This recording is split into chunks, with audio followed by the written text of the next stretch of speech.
We're so happy to have you here. I know this is a global seminar, so we've got people joining from all over the world. So as we wait for more and more people to come in, we can just have a little conversation. If you look in the upper right-hand corner of your screen, there's the Q&A and there's the chat. So if you want to we can just start getting to know each other a little bit. We can chat. If people want to put in the chat if they're drinking coffee, what are you drinking right now? Are you drinking coffee, water? How's the weather where you are? I'm in Brooklyn. It's very hot. It's like 90 degrees and scorching. So I'm drinking coffee, of course, and water. So if you go over to the chat, you can put in kind of where you're dialing in from. We're going to continue to wait for more people to join us, and then we'll start maybe in about 4 minutes, 3 or 4 minutes. Oh, I love that. Agnes, thank you for chiming in. You're joining from Amsterdam, drinking water. Love it. Love it. Where else is everybody? Great, Barcelona. I'll be there next week. I'm super excited. So Leia, it's really hot. Yeah, Barcelona is such a beautiful place. Brooklyn, New York. We are in Brooklyn, New York City. It's very hot. South Africa. Hemi is dialing in from South Africa and drinking tea.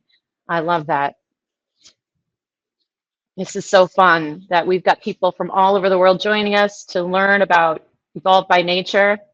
Neely from Berlin. I love that. That is such a great city. I have some really good friends there drinking tea, more tea. I love that. All right. We hear from anyone else? Where are you guys dialing in from? Germany. Drinking water. I love this. Wonderful. I think Chris is my guest. Chris is also in the US, and Matea is in the UK. So we're also global. It's been fun. Let's see here. All right. We'll get started in just a bit. Luxembourg, Manon. Oh, wow. We've got every different country, you guys. This is amazing. Lisbon. I will be going to Lisbon next week too. Lisbon and then Spain. Romania. Switzerland. Wow. It's so cool, you guys. I've been wanting to visit all of these places. And Turkey. I love it. Long Island, not far from me. Oh my gosh, this is great. Wonderful. It's so nice to have everybody here. We're really excited to have this conversation. Let's see here. New Jersey. I love it. All right. I think that we might get started. We've got a good amount of people in here, and thank you guys for chiming in and telling me where you're calling from. It's really fun to know we've got this global community, and we're all here to talk about biotech by instinct, fast-tracking innovation with science-backed confidence. So thank you to our hosts. I want to give a call out here. Covalo is industry's largest data platform. Personal ingredient care ingredient platform. It's connecting brands with suppliers to speed up product development process. Hosted also by Evolved by Nature. These guys are pioneers in the natural peptide chemistry. They are a life science company using the principles of biotechnology and the power of nature to create clinically proven natural ingredients.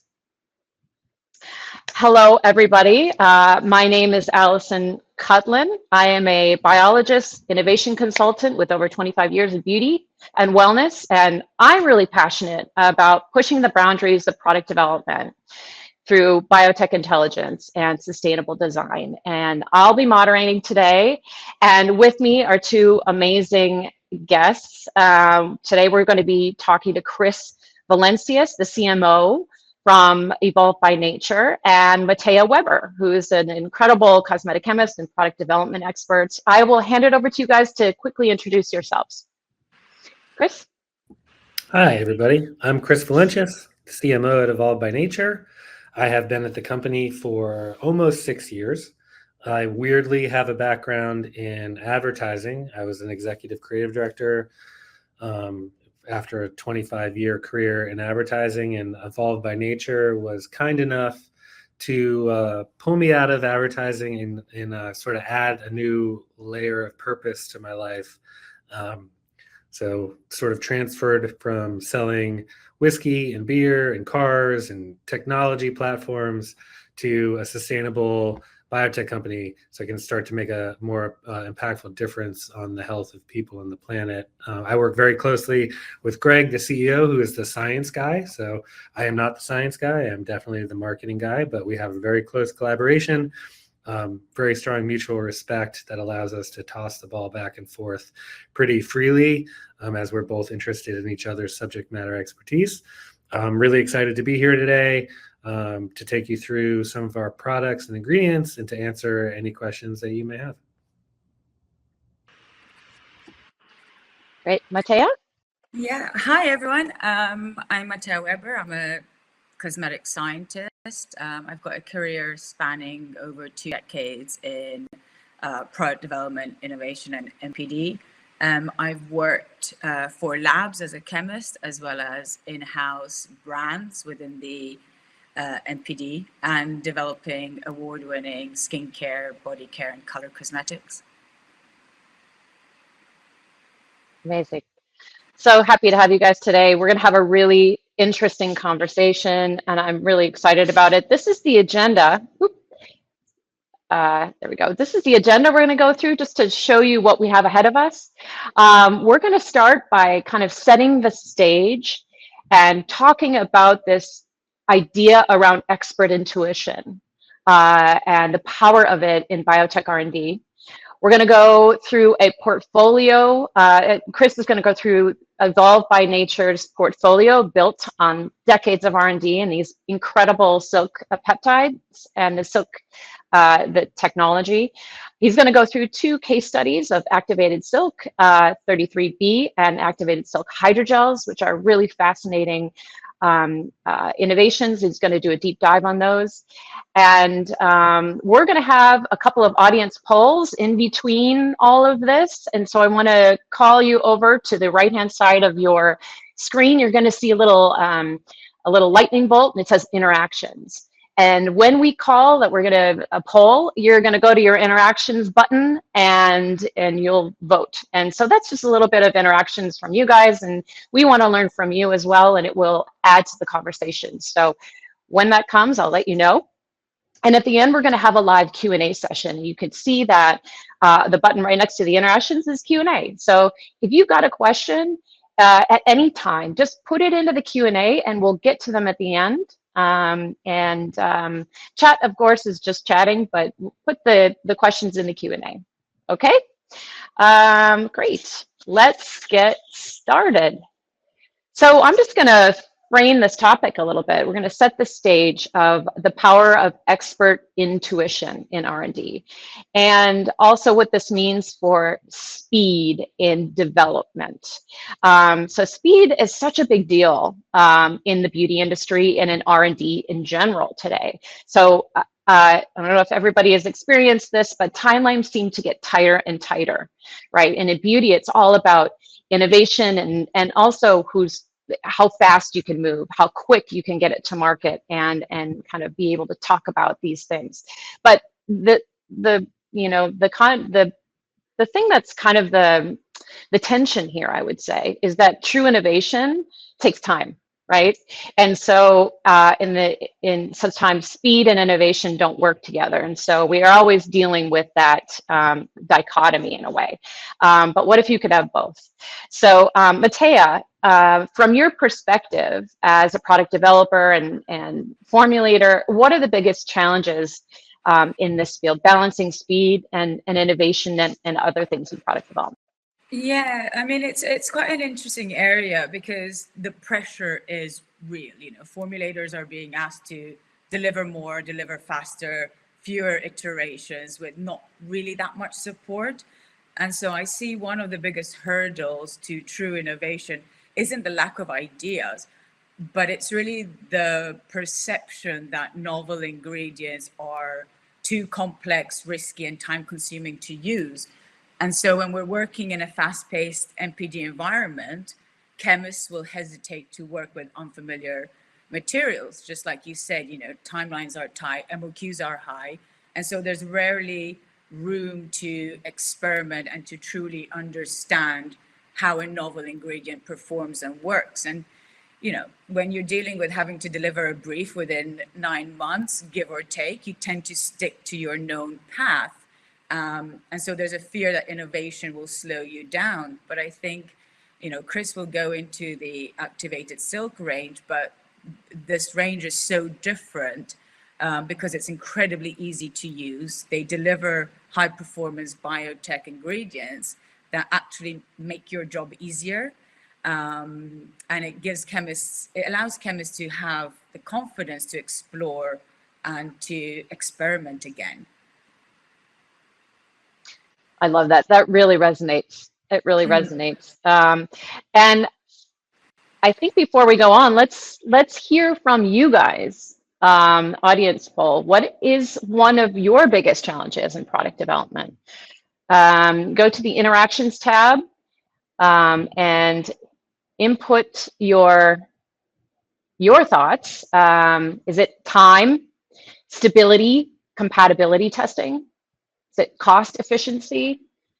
Is it early stage experimenting with new ingredients like Matea was talking about, that risk that can possibly be there and is often there with new ingredients that we don't know how they work, or others? Please let us know. I'll give you some time to put your answers in. And it looks like time is up there. All right, we're going to let people kind of put in their final answers. That's great. Interesting. So all of these are part of it, right? But it seems like, that early stage experimentation with new ingredients is a pain point and a big challenge, with 29%, and then also time. So this is resonating with you as well. And we can see that, this is where Evolved by Nature's approach, I think, really, really, really stands out. And I'm so excited for Chris to kind of explain more about their process at Evolved by Nature and how they were able to take, decades of experience and create, an amazing profile in very little time, and around this idea of expert intuition. Chris, can you talk a little bit more about expert intuition, what that means in your R&D approach? Yeah, sure. So essentially, what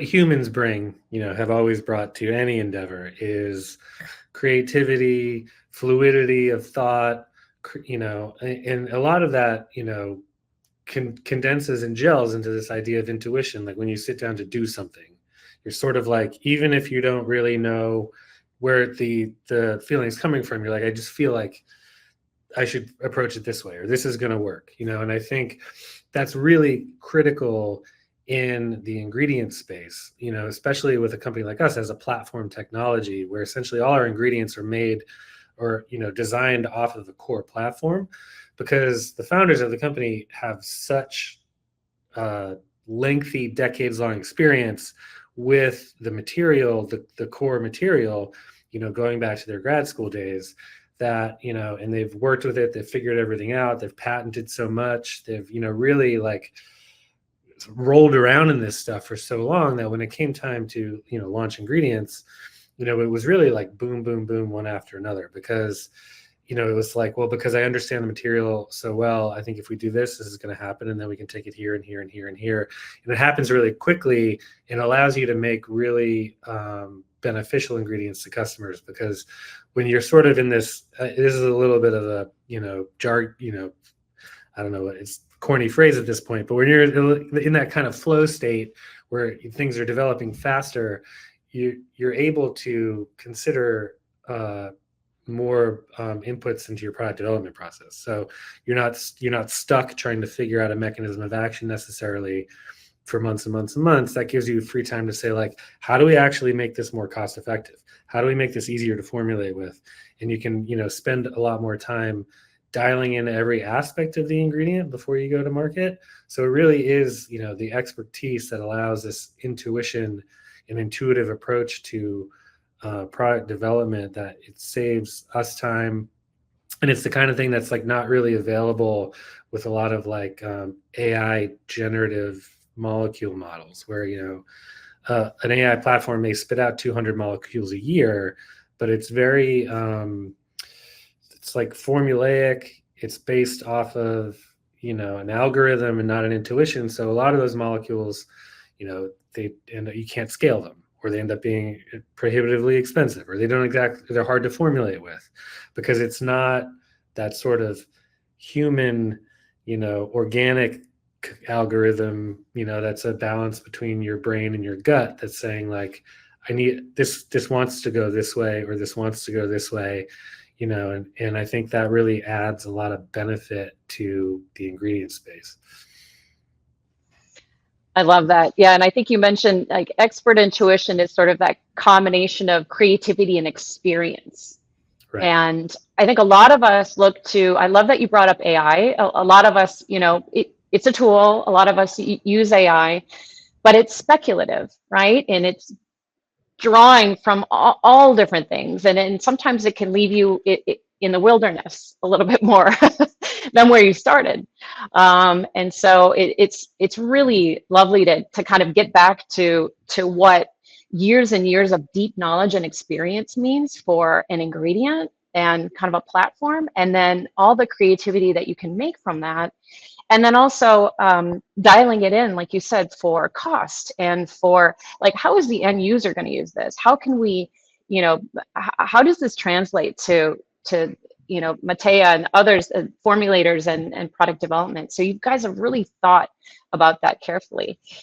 Chris, do you let's go into the platform, the portfolio. Sorry, let's hear more about the silk peptides, and then we can go into the case spotlight too. So I'm going to hand it to you, and you can take us down that road.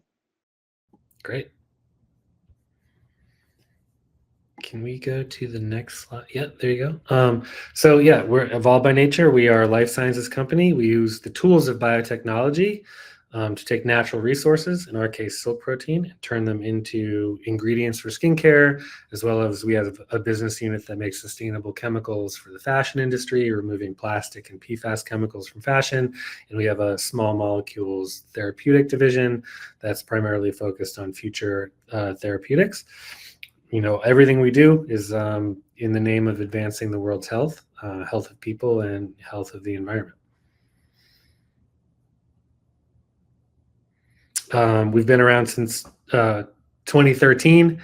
So the company has been around for, we are kind of officially a startup, but, it doesn't really feel that way anymore at this point. We're over 100 people. We have, offices, basically all over the world. We've been around since 2013. We're very well funded by, some very exciting partners.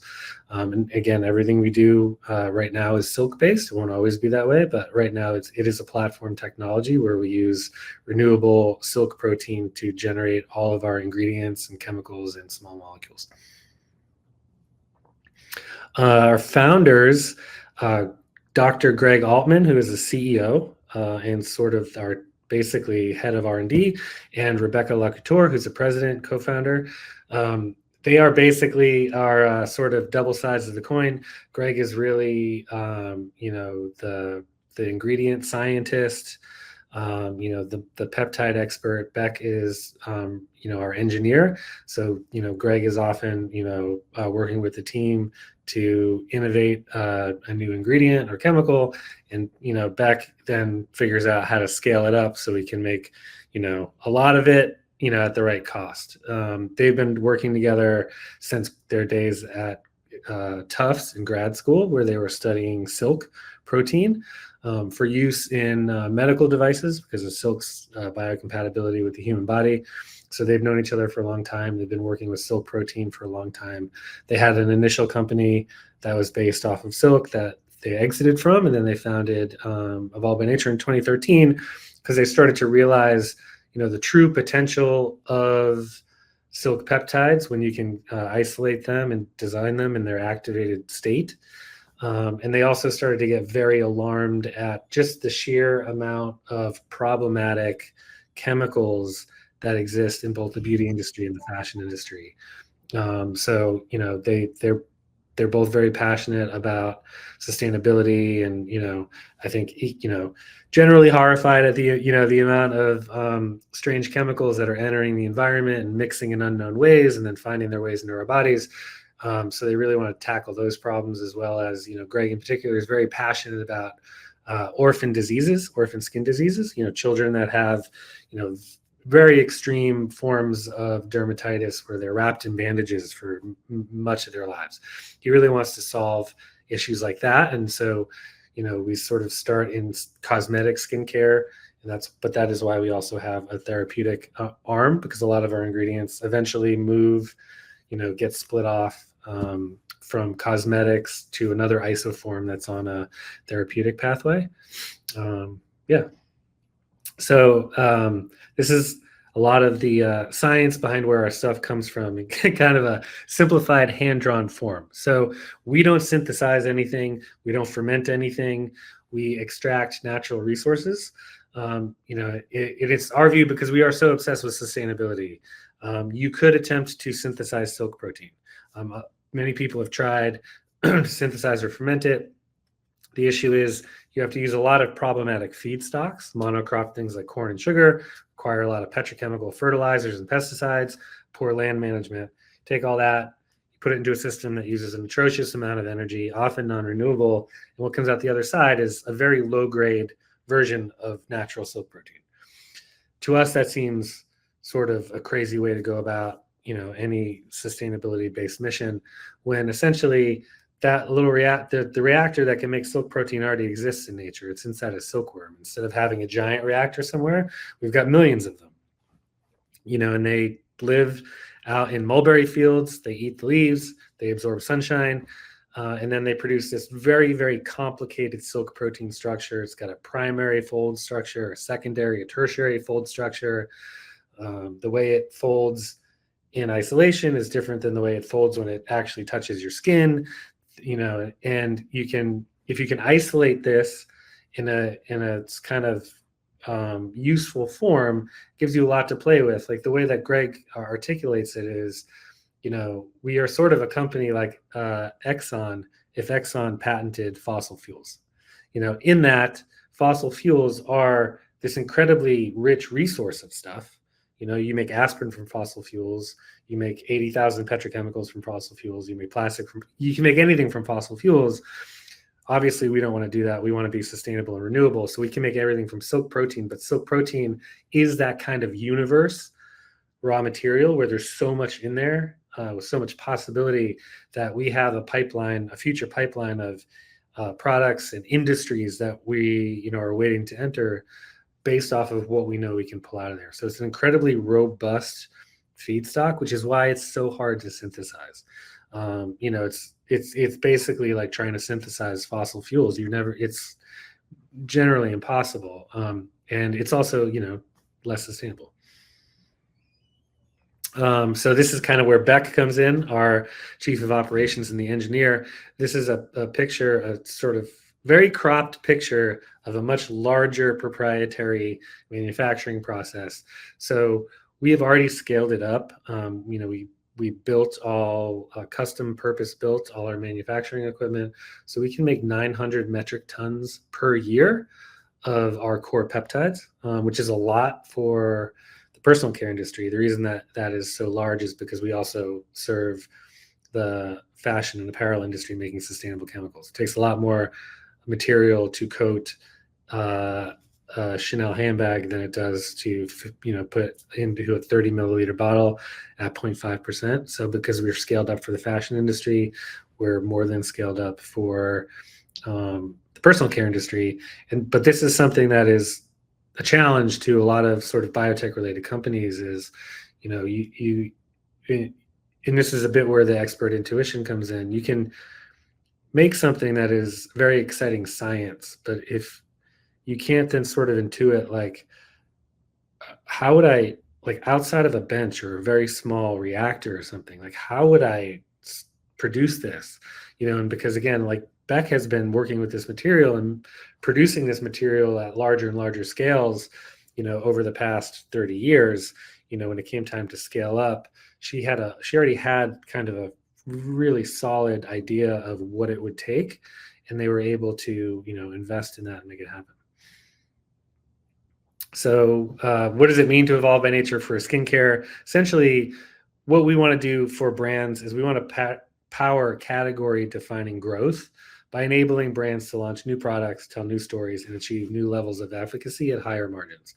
And we are actually really passionate about this. And I think if you go to the next slide, I can explain this a little bit. So, and I don't want to disparage any other company. I think any company that is, into science and into biotech, especially now, deserves, some sort of medal of honor, but, we do come across a lot of brands telling us, like, I was working with this biotech company and they had a really exciting ingredient, but then, it's really expensive, or like they couldn't make enough to support my, my product rollout and things like that.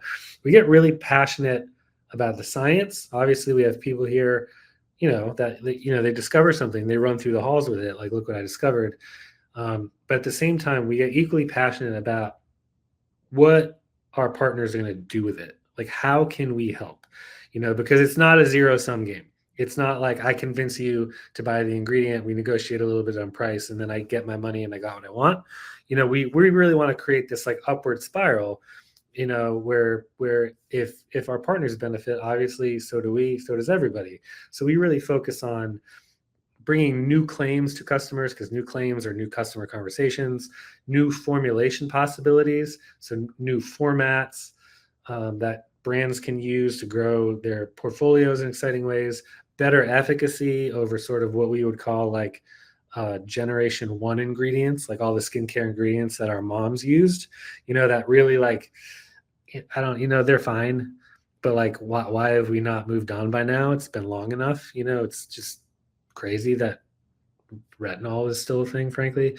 And then economics, like, how can we provide, higher margins through cost and use? So it's got to be, we have to hit all these things for us to consider it a successful product, because again, we create that upward spiral of prosperity for everyone we do business with. And, we see that all the way through, and then everybody wins. Our peptides are all sustainable.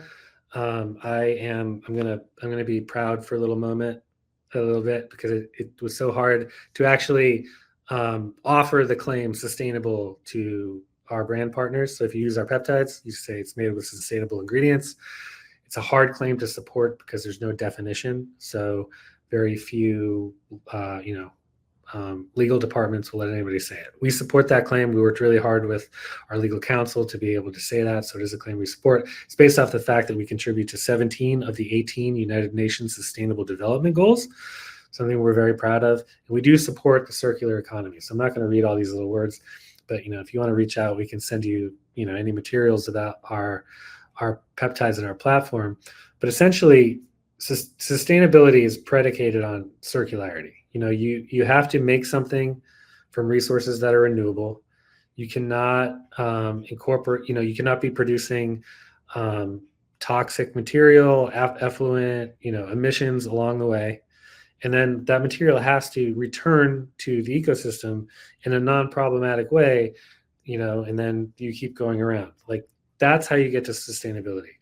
And this is, again, how we kind of benchmark things. And there's a lot of ingredients that are effective. They work, but why we call them Gen 1 ingredients is because, they come with downsides, and this is from a sustainability perspective, not even like an efficacy perspective. But a lot of the ingredients, retinol, ceramides, alpha hydroxy acids, they're produced with harmful chemical reagents. They use a lot of energy, and I think people don't really think about that a lot, consumers, because, obviously no one wants to talk about it. But the reality is a lot of this stuff is not really great for the environment to make.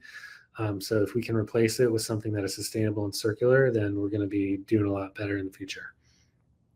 So we have a complete library of natural bioactive peptides. It is kind of unique that we have peptides that are natural because we don't synthesize them. And this is kind of a good illustration of expert intuition, because the company was around since 2013. We launched our first ingredient, which is 33B, in 2023. And then in the following year, we launched the next 4 ingredients. So it took us a while to launch the first one because we were really dialing things in, getting things right. But then after that, it was very easy to just keep iterating and saying like, oh, if we tweak the peptide this way, or we turn it into a polypeptide in this way, it's going to interact with this other skin cell mechanism, and it's going to produce this protein, or it's going to produce that protein, and we kept going really fast. So we were able to expand our product portfolio from 1 to 5 in basically a year and a half. So we have a barrier ingredient, which is 33B, a brightening anti-hyperpigmentation ingredient, which is 8A, well-aging collagen promoter, 27P. We have a keratinocyte differentiation factor, which is great for resilience, proactive resilience, and then restorative skin healing. And then we have a hydrogel, which is a functional ingredient, which is a really strong hydrogel. It's great for skin hydration and hair repair. I'm not going to read all this stuff. That was a lot of stuff about the mechanism of action. I just want to I put this in here basically so like if you want to request any of this stuff, this is the kind of information that we have at a high level. This explains the mechanism of action, how it is excellent at replacing a kind of Gen 1 ingredient like a ceramide or a retinol, things like that. So I'll get to 33B a little bit more in a deep dive, but this is basically the barrier ingredient. I'm going to fire through all our ingredients sort of quickly, and then we'll loop back around. We'll talk about 33B and the hydrogel a little more in depth. But our barrier ingredient, unlike a ceramide, which is kind of like just sits in between your skin cells, 33B actually causes your skin cells to come back together and then stay together by upregulating tight junction proteins. So all of our peptides work with something we call bioactive regulation, which is they convince your skin to do something that your skin already knows how to do, but just decided it doesn't want to do that much anymore. So your skin is an amazing ecosystem. It's been figuring out how to do all this stuff for millions of years, but because of stress, lack of sleep, poor diet, exposure to UV, exposure to oxidative stress via pollution, basically all things that I would quantify as like being alive in 2025 or having a job or leaving your house, your skin can sort of, the processes slow down, your skin gets tired, and then it can be a loop. All of our peptides are really preoccupied with just saying like, hey, remember how like that, how to do this? Let's do a lot of that really fast and get things back on track. 27P is our collagen 1 promoter. I find this one really exciting. I could talk about this one for hours, but I won't in this webinar. But essentially, it makes very highly organized collagen, which is great because retinol makes collagen type 3, which is sort of unevenly stacked and a bit lumpy. And that's the collagen that your body perceives as a sign of a problem, like that there's an infection or that there's been an injury. So your body's producing collagen type 3. And then when your body senses collagen type 3, it sends in these cytokines to attack the problem, calling in white blood cells and things like that. That's why retinol, if you don't use it properly, it can really irritate your skin. Your skin is flaking off because your body is killing its own skin cells in response to the collagen that retinol is making. We make collagen type 1, which is like this amazing, like neatly stacked and awesome looking collagen. It's the kind of collagen your body loves. And as your body produces that, it doesn't perceive it as a threat. So it just keeps doing it with no side effects. 8A is our brightening and hyperpigmentation ingredient. This basically, we call this exfoliation from the inside out. So its focus is on late-stage keratinocyte differentiation, which is a mouthful, I know. But basically, pigmentation gets trapped in your skin. What 8A does is it gets in there and it convinces the keratinocyte cells at the upper layers of your skin to differentiate up and out much faster, and they carry that pigmentation with it. So, it's not like a harsh acid that's, trying to remove the pigmentation. It's, again, leveraging your body's natural processes to solve the problem. The result is it can happen very quickly and repeatedly, and you can use as much as you want because you're not doing any damage. You're just enhancing your body's natural processes. KDF is full keratinocyte differentiation. So basically, the keratinocytes at the bottom of your epidermis, it convinces them to differentiate up and out to the outer cornified layer of your skin. As that happens, you upregulate a series of very beneficial skin proteins. So you get filaggrin, which is a hydrator protein because it breaks down to hydrating humectant enzymes. You get occludin for skin integrity, involucrin for elasticity. You get additional keratin in your skin, and then you finally get claudin, which is a tight junction protein. So it's this whole basket of like really skin beneficial proteins along the way.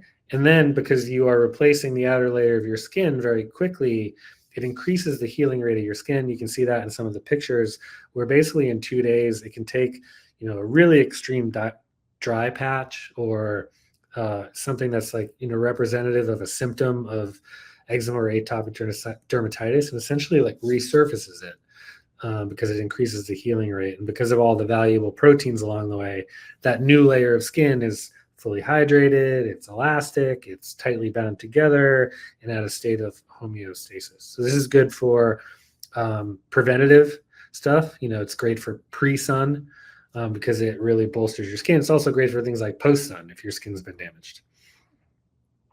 And then hydrogels, which we will, again, get into in a more deep dive. But this is our first functional ingredient. And it's the first ingredient that we created that is not a sole peptide. It's a unique molecular structure that we can get into in a little bit. So we now do a sort of deep dive into some of this stuff. Great. I'm excited about this. It's so fascinating. We're about almost 20 minutes out from the end. So I want to leave enough time for people to ask questions. There's some good questions that are coming in. And then Matea, I want be great to hear your perspective from the bench and product development side and how to integrate these. So, all right, take it away, Chris. Cool. So 33B, our skin barrier ingredient. I am looking at a question. I was trying to really quickly type an answer to a question. There was a question from Nile about the peptides seem to be derived from fibroin. Why are they called activated silk? This is a good time to get into that. So all our ingredients have unique INCI names because we validated that they are, unique. Each ingredient is a unique and novel peptide structure. So fibroin is something, that's like more like a hydrolyzed silk or something like that. So we do use silk and we do use the fibroin. We liquefy the fibroin after we remove the sericin, which is a protein that people can sometimes have allergies to. So we get all that out of there. We liquefy the fibroin. We filter it out to get starting peptides for what we call the molecule library, basically our biotechnologists to go in and then further manipulate things. And then so they create, a very novel peptide or polypeptide, depending on the ingredient. And then when that peptide is in its state in an aqueous solution, all our final ingredients are solutions. The peptide is activated, and that allows it to, fold correctly on your skin and engage in your skin's biological processes. Whereas if you just take what would normally be considered fibroin, which is sort of like a non-intelligent ingredient, that will just maybe form a film, but it won't actually interact with skin cells. So 33B does this. If you want to go to the next slide. Or even the next ones, I'm trying to, looking at the clock. So 33B, sort of dual mechanism of action. It does form a film on the outside of the skin. So basically when your skin barrier is compromised, your skin cells start to drift apart. And there's a tight junction protein that in between your skin cells called claudin. That keeps your skin cells bound together. When your skin is not happy, it starts to produce less claudin, and then your skin cells can sort of drift apart. And it's a self-fulfilling cycle, because once your skin cells are no longer together, they stop receiving the signal to produce claudin. So it's sort of once they get to a point, they're just not going to resolve themselves very easily. So what 33B does is forms a film on the outside of your skin. It has a mechanical mechanism of action where it forms a film and then it folds. It actually physically starts pulling your skin cells together. At the same time, it has a biological mechanism of action where it's convincing your skin cells to upregulate claudin. So they're getting physically pulled together, they're starting to produce more claudin, and then when they are in proximity, they basically like stick together. And they're making the protein that sticks them together.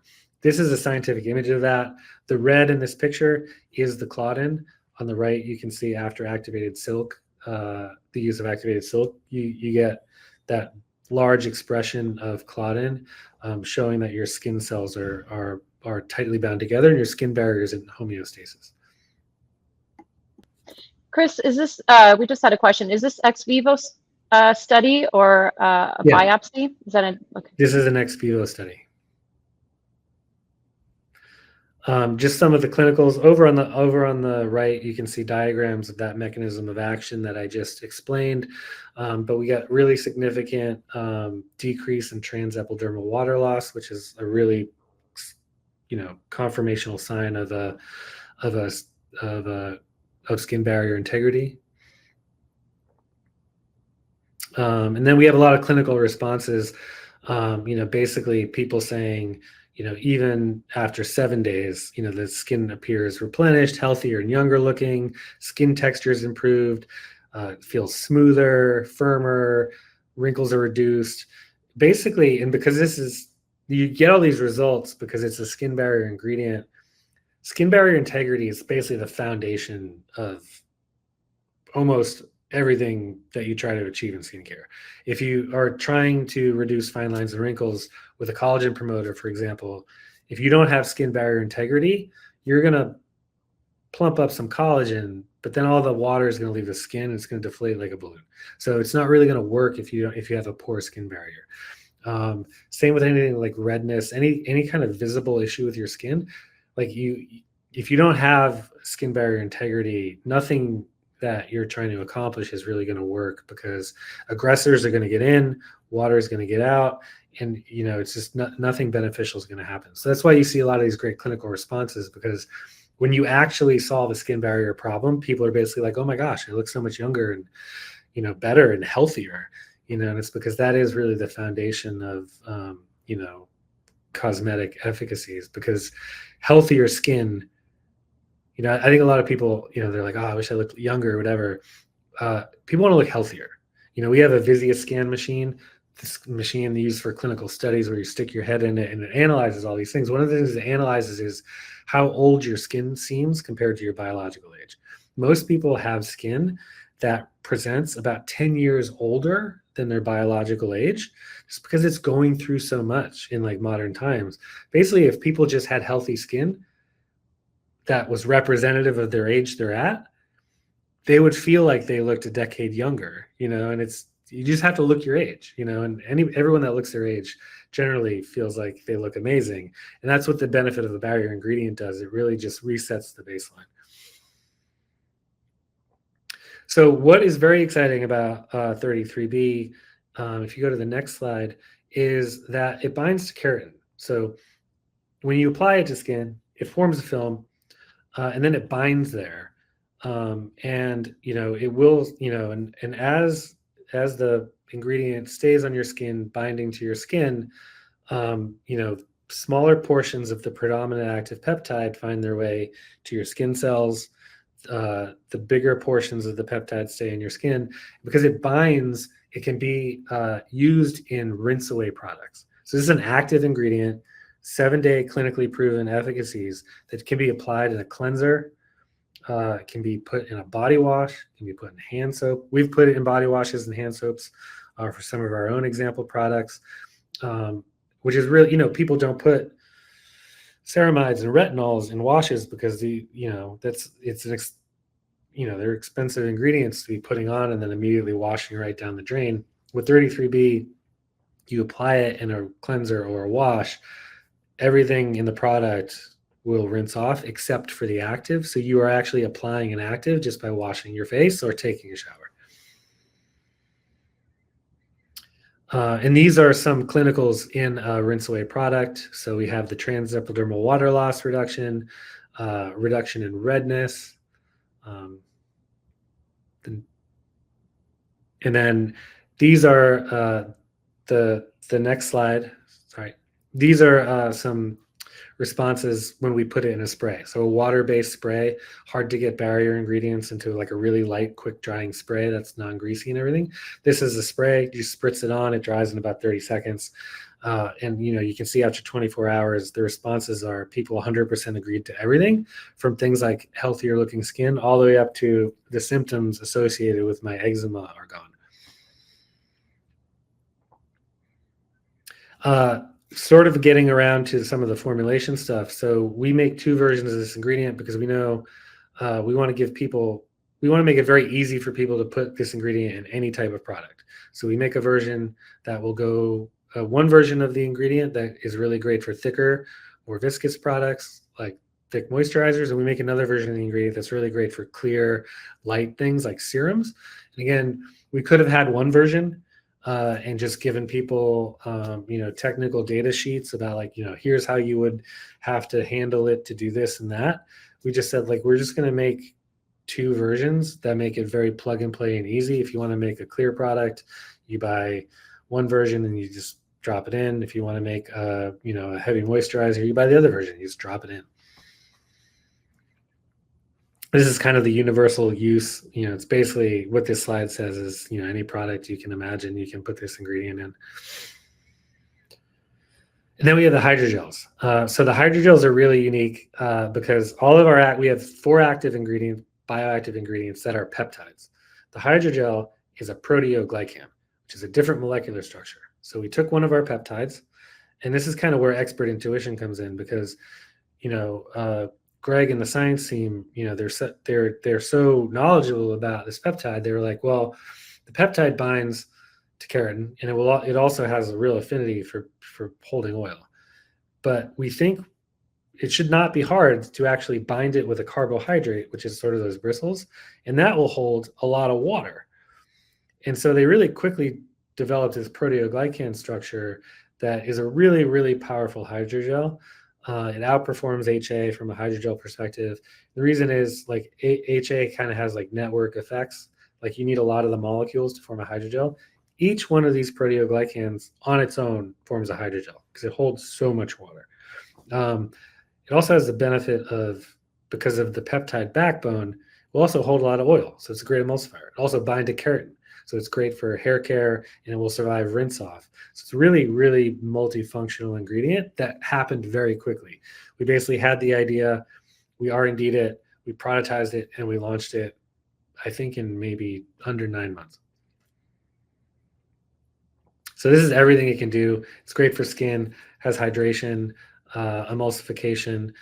It will hold droplets of oil, sort of like it has exosome-like delivery, basically. Form a mycel around oil-based active and then deliver it to a cell like an exosome. It's great for hair because it binds to keratin. It will repair split ends, anti-frizz, all sorts of hair benefits.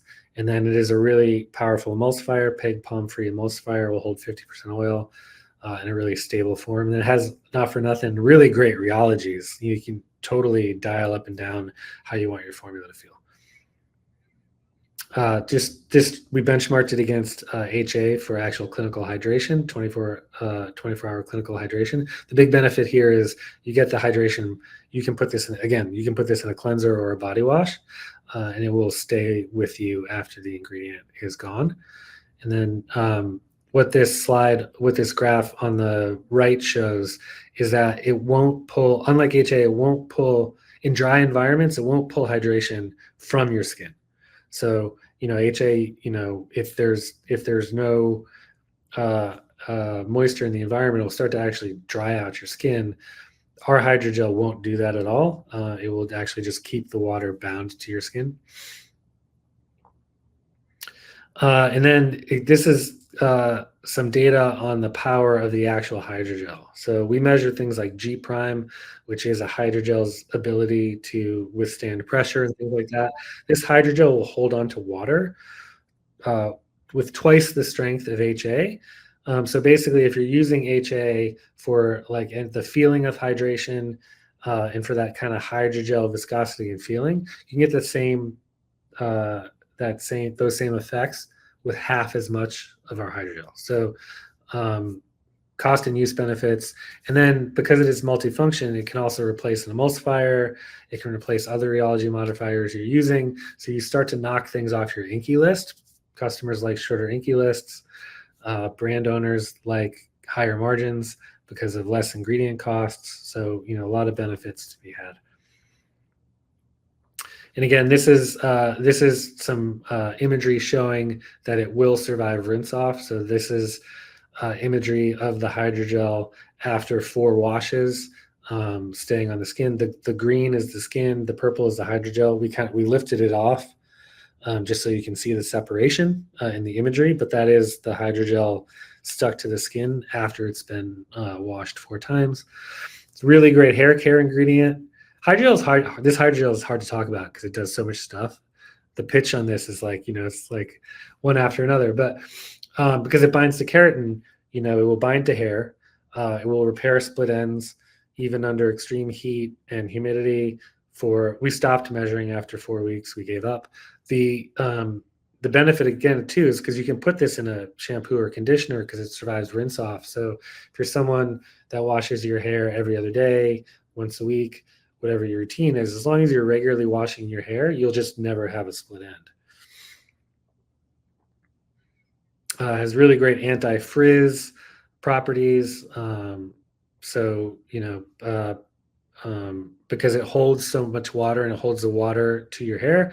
Frizz happens when your hair dries out and then it kind of solidifies into a form, and then if it absorbs a lot of water quickly, all the bonds break and it gets all frizzy and kinked up. So because the hydrogel holds a lot of water to your hair just never dries out, so it never has the chance to form the kind of the irregular bonds that then break and stuff and give you frizz. And then, emulsification, it's a really powerful emulsifier. We benchmarked it against things like all of them because that's a peg and pump free one. We crushed all of them in the ability to form a stable emulsifier. So obviously really great benefits there. And then, it has really tunable rheology and sensoriality. You can get a whole viscosity range by dialing up the percentage of the hydrogel. And then you get a lot of different rheologies by playing with your oil amounts and the type of oil. So it's a very tunable viscosity and rheology and sensoriality ingredient. That's everything on one page. So skincare, hair care, emulsification. It's also very sustainable like all our other stuff. So this is a true multi-function ingredient. And again, this ingredient does so much stuff. Seems like this should have been an R&D for years to arrive at all this. But again, because our team is so familiar with the material and the possibilities and how to do things, this was probably, this was under a year from initial idea in a conference room to product going out and shipping to North America, the EU, Asia Pac. Wow, amazing. I want every one of them in a formula.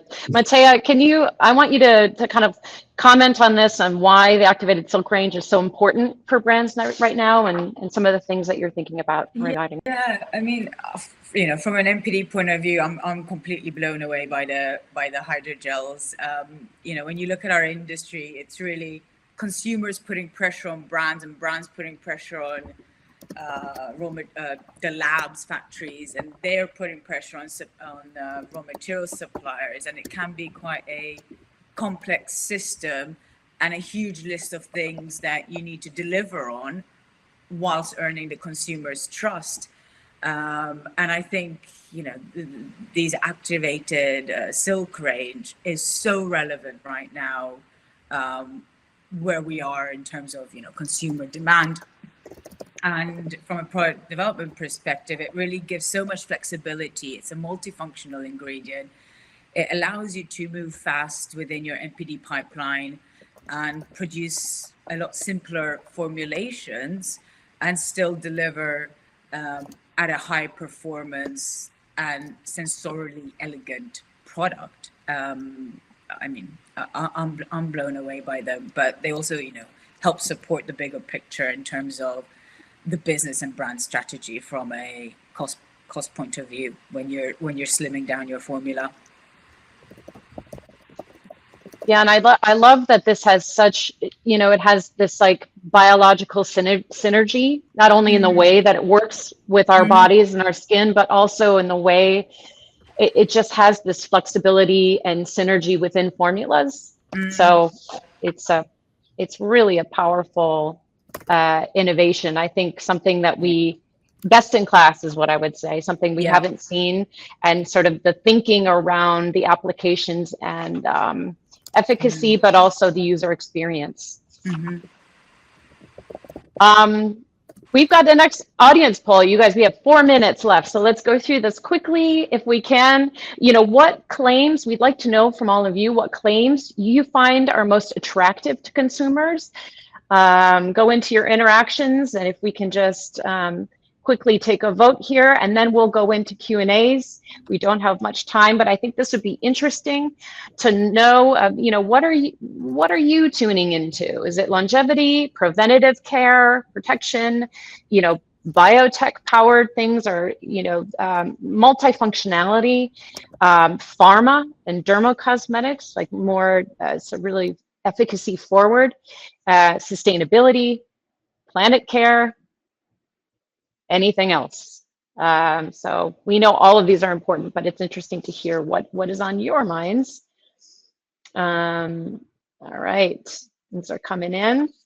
I think Chris is answering some of the questions, but we'll get to a discussion on some of these questions as well. We've got about 3 minutes. I'm loving this. We're seeing a lot of multifunctionality, and so that resonates with me, Matea. I would imagine it resonates with you as well. We want things that do more with less, right? And yep. 100%. And from what we can see from these clinicals and sort of like the usability, the ease of use with that hydrogel just kind of blows my mind as well. Cold process, you know, also binds oil, can be an emulsifier. It feels like it should be sort of that workhorse. All right, so multifunctionality really wins here, followed up by longevity is on people's mind, and sustainability.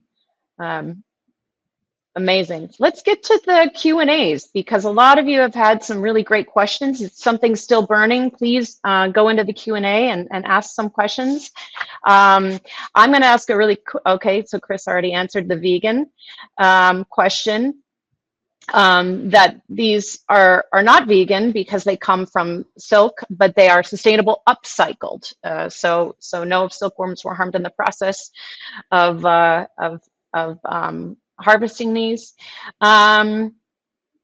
Great. Let's see. Let's pick another one. All right. Sorry. Here's one. Robin has been, Matea, this might be for you. Robin, she's been asked to formulate a hair product that will protect hair from frizz and damage from swimming. Will the hydrogels work for that? Yeah, any type of hair damage, you know, I think theoretically the hydrogel should stay on the hair while swimming. We haven't done clinicals on people and dropped them in the ocean. So I don't, you know, but yeah, it should get that done for you for sure. Yeah. All right, Chris has expertly answered most of these, and it looks like we are actually out of time. This was such a great conversation. I personally would love to have another hour with you guys and with everyone, because it's such a fascinating technology platform and something we really haven't seen. And so this is so expertly pulled together with a real biological mindset, meaning enhancing what the skin already does, and also thinking about that full circularity and ease of use and better efficacies for the customer. And also looking our age, which we might be really surprised by how great we look from the barrier on in. So thank you so much, everyone, for joining us. Thank you, Chris. Thank you, Matea. Everyone, stay tuned for a follow-up email, and you'll be able to replay this. I know some people have asked for the Evolve by Nature presentation, which is excellent. You can reach out to Chris for that. You can search for Evolve by Nature's ingredients on Covalo.com. And any further questions for any of us, you've got our information, and please reach out. Thank you both so much for joining, and thank you everyone for being here. Have a great day. Everybody. Thanks.